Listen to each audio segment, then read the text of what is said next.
آج میں آپ سے پاکستان کے قومی ترانے کے میوزک کے بارے میں بات کرنا چاہتا ہوں۔ جیسے آپ جانتے ہیں کہ پاکستان کا قومی ترانہ کا جو میوزک تھا وہ کمپوز کیا تھا احمد غلام علی چھاگلا صاحب نے۔ وہ بہت قابل، بہت گنی، بہت ماہر، بہت تجربے کار کمپوزر بھی تھے، کنڈکٹر بھی تھے، ارینجر بھی تھے۔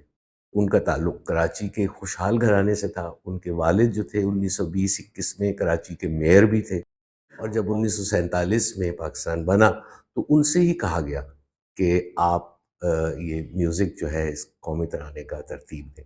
ہمارے نیشنل اینتھم کے بارے میں یہ ہے کہ پہلے اس کا میوزک جو ہے وہ لکھا گیا اور وہ اپروو ہوا اور وہ پلے ہوا۔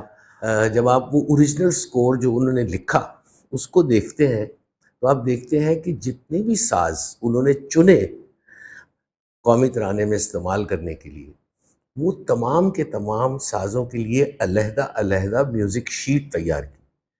یعنی ہر ساز کی جو شیٹ ہے وہ علیحدہ علیحدہ انہوں نے تیار کی، اور اس ساز نے جو سر بجانے تھے اور جس طریقے سے جس ریدمک ویلیو سے بجانے تھے وہ تمام کے تمام انہوں نے نوٹیشن میں اپنے ہاتھ سے لکھا۔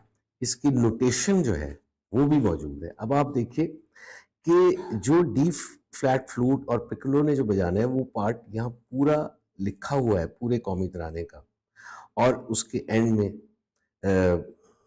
چھاگلا صاحب کی یہ دستخط ہے۔ یہ جو شیٹ آپ دیکھ رہے ہیں اس کے اوپر تمام انسٹرومنٹ جو کہ قومی ترانے میں بجائے جانے ہیں وہ سب لکھے ہوئے ہیں، اور یہ جو کلیرنٹس ہیں ان کو ہائی لائٹ کیا گیا ہے۔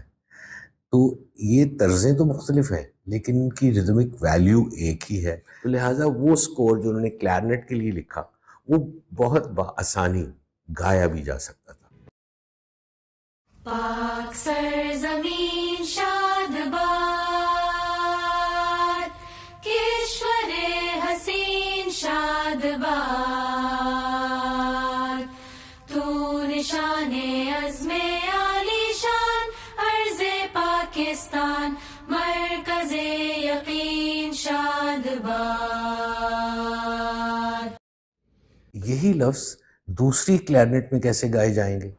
پاک سرزمین شاد باد، کشور حسین شاد باد، تو نشان عزم عالی شان، عرض پاکستان مرکز یقین شاد باد۔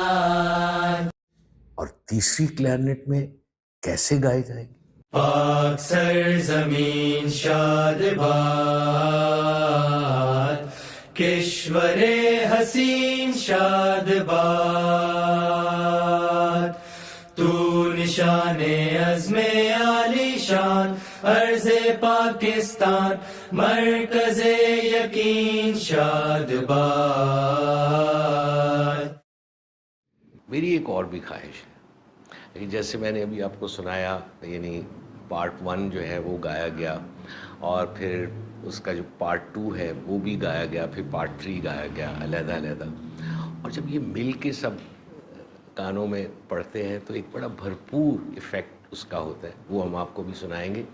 میں یہ چاہتا ہوں کہ پاکستان کے اسکولوں میں یہ پارٹ جو ہے اسی طرح صرف 1 منٹ 20 سیکنڈ کے ہیں، یعنی پارٹ 1 بھی یاد کیا جائے، بچوں کو یاد کرایا جائے، گروپ بنایا جائے، اسی طرح پارٹ 2 کا ایک گروپ بنایا جائے، پھر پارٹ 3 کا گروپ بنایا جائے۔ جب یہ تینوں گروپ مل کے قومی ترانہ گائیں گے تو بہت ایک اچھا میوزیکل ایفیکٹ، بھرپور میوزیکل ایفیکٹ بنے گا، اور آپ بھی خوش ہوں گے، میں بھی خوش ہوں گا، اور مجھے یقین ہے کہ چھاگلا صاحب بھی بہت خوش ہوں گے۔